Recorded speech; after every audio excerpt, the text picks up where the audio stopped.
Good morning. Hi, I'm Neptune Sacol. I'm 33 years old. I'm from Cavite pero pinanganak ako sa Cebu.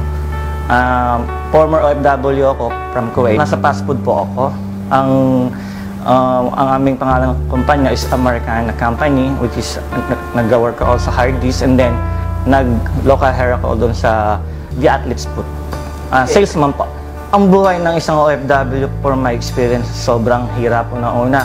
Kalaban mo po kasi yung doon, homesick eh. And then, malayo ka sa pamilya mo. The moment na magkasakit ka, ikaw lang po talaga. Lahat ng hindi mo nagagawa sa Pilipinas, na hindi, for example, di ka marunong maglaba, magluto, lahat ng mga bagay na yon, lahat po, nagawa ko po yun sa Kuwait. Natutunan ko po lahat yun. Ang pinakamahirap po na moment, sabod po ako, yung ultimong, yung dugo ko, binibenta ko. Naging blood donor po talaga ako doon para lang kumita ng extra money. Ang reason ko po kasi upang magbago ang takbo ng buhay ko po. Kasi nag-start po ako magtrabaho sa the age of 18 years old, kaya lang wala po ako rin nangyayari. So I decided na mag-abroad. Sabi nga nila, para mas malaki ang kita. May mga naipon naman po ako sa mga mga gadgets and mga appliances naman po. Kasi sa sobrang late din naman ng aking nasahod, and then I have kids. So, yung iba papadala ko po sa Pilipinas po talaga. Na-involved po ako sa AIM Global till such time na parang yung katawan ko po ay sumuko na sa pagbebenta po ng dugo talaga. Then may isang tao nag-approach sa akin na isa po siyang domestic helper po. Opo, sa Kuwait po siya, domestic helper. Ang kulit po talaga eh. Sabi niya, yaman dito, magkakakotse dito, then scholarship. Doon po ako nagkaroon ng idea na yung magkakaroon po ng libreng scholarship. Since ako po ay isang tatay, I want to secure my kids for sa college po.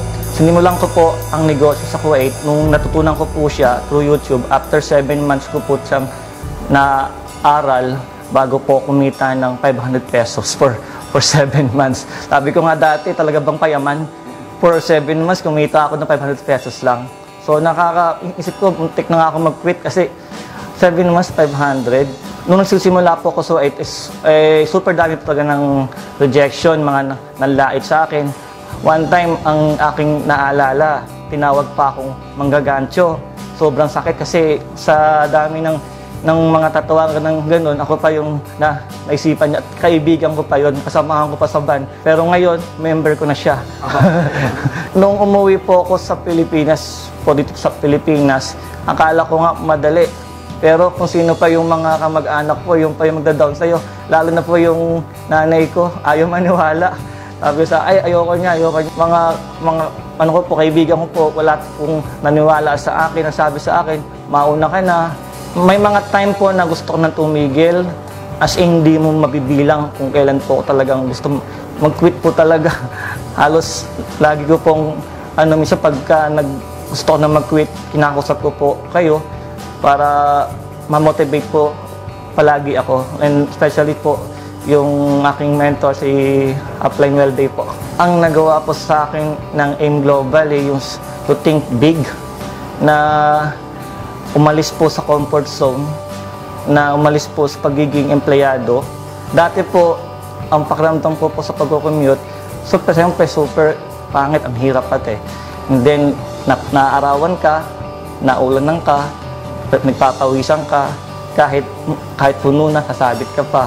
Pero dahil sa AIM Global po, ay grabe po. Nabili ko po yung first car ko, kahit nga po hindi ako marunong mag-drive. Alam niyo po iyon, kasi kasama ko po kayo. Ang nag-drive po ng aking sakyan, yung aking kapatid, yung po yung nag-drive. Then, ang sarap ng feeling, kasi sa labas po talaga, maraming marunong mag-drive pero walang sasakyan eh. Pero dito sa AIM Global, kahit di ka marunong mag-drive, may sasakyan ka, grabe. Ang sinasabi sa akin ng mga kaibigan ko na dati ay negative, sa ngayon po, ang laki doon na pinagbago ko. Unang-una, attitude ko po talaga. Kasi dati po, ang utak ko dati is easy-go-lucky eh. Pero ngayon, advanced na po talaga yung aking pag-iisip po. Utak negosyante talaga. AIM Global is a blessing po talaga. And Dr. Ed Cabantog, a great mentor. Sir Francis Miguel po is a great mentor po. Then si Sir John Aspirin, talaga pong super excitement talaga. Training team, the best talaga. Aplan Welde Gabot, my friend, my brother, my mentor. Kuya E, all in. All in na, promo. Package deal na eh. Yun na yun. Universal Eagles Alliance, amazing. Ang message ko po sa mga taong magsisimula at magsisimula pa lamang, unang-una po, kailangan nyo maniwala sa taas. Maniwala kayo sa taas kasi yun ang pinakimportante. Pangalawa po, maniwala kayo sa inyong sarili na kaya nyo. Believe in yourself. Kahit po kayo ay nahihirapan, maniwala po kayo. Never give up. I love AIM Global. I love Universal Eagles Alliance. I love UEA. I love Universal Eagles Alliance Kuwait.